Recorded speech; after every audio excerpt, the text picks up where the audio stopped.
Today we're going to talk. Excuse me.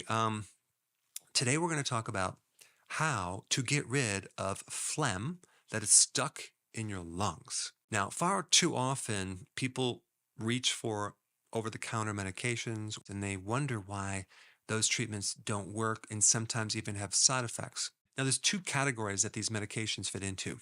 You have medications that suppress this mucus, and then you have medications that pull mucus out. That's called an expectorant.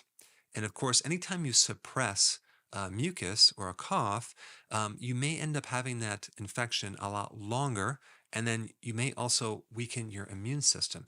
Plus, you might have some slight minor complications or side effects like vomiting, nausea, diarrhea, constipation, and kidney stones. Now, other than that, totally fine.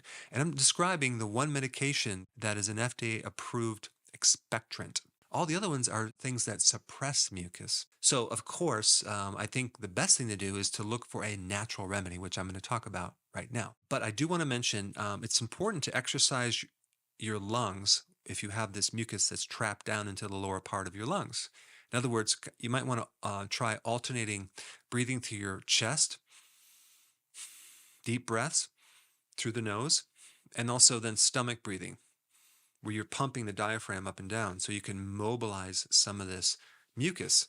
Another important thing to eat a lot of, if you can do this, is radishes. Radishes tend to pull mucus from the deeper tissues in your body. Also, as a side note, if you have a dry cough, there's no mucus, but you have this dry cough, the usual remedy for that usually works like almost 100% of the time is calcium.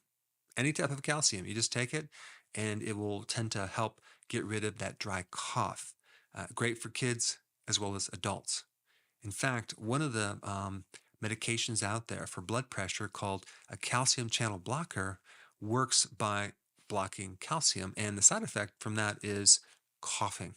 Okay, so in this combination remedy, it just involves 3 simple ingredients in water, okay? Onion, okay? Honey, and lemon. Let's start off with onions. Onions are basically a natural thinner of mucus. They're a very effective mucus expectorant. They will help suppress a cough. They, especially if it's viral in nature, they're high in sulfur, which helps break up the mucus, just like a radish is. And yes, you can eat onions, but you also can juice onions if you don't have a juicer.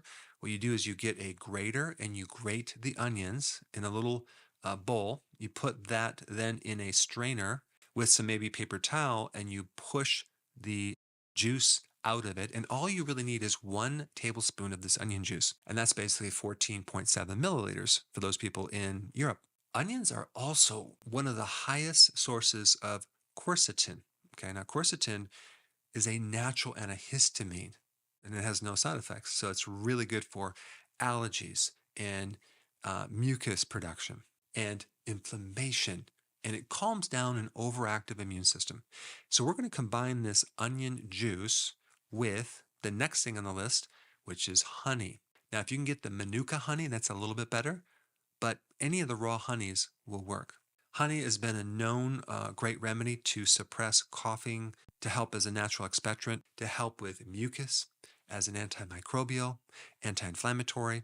I mean, think about what these bees do. They go around to all of these flowering trees and plants, and they pull out the nectar, and with that comes a lot of different pollen. So we have all these factors that can help your own immune system. It's even considered like a natural antibiotic of your respiratory system. I mean, they use the Manuka honey on open wounds to help heal like bed sores. And Manuka honey, if you can get it, has this additional X factor. It's called MGO. And this is a chemical that is a very powerful antimicrobial. But like I said before, you can use any raw honey, it will work. Honey also has naturally hydrogen peroxide, which is good to kill pathogens. But for upper respiratory infections like the sinus and lower respiratory infections, it's an effective remedy. And we're going to use 1 tablespoon, that is 14.7 milliliters. So we take these first 2 ingredients, we mix it with the third ingredient, which is lemon juice, right? So with the lemon juice, you want to use 2 tablespoons, which is 29.4 milliliters. And the citric acid in the lemon juice will actually break up mucus. The vitamin C will help the immune system. And lemon is like this sour, somewhat bitter substance, which is great to kind of thin the mucus and also cause the mucus to kind of come up so you can get it out of the body. Now, you want to add these 3 ingredients to a cup of water and you want to drink this 3 times a day. Now, if you want to add a couple additional things, I would add a tablespoon of apple cider vinegar to this, and you can even add some ginger. But this is actually a no-brainer, very simple, virtually no side effect type remedy for getting rid of mucus. Now, there are other causes of mucus that need different solutions, like if you have GERD, where you're having acid reflux coming up through this your valve on the top of the stomach. If you haven't seen my video on that, which actually got over, I think, 5 million views, I put that up right here. Check it out.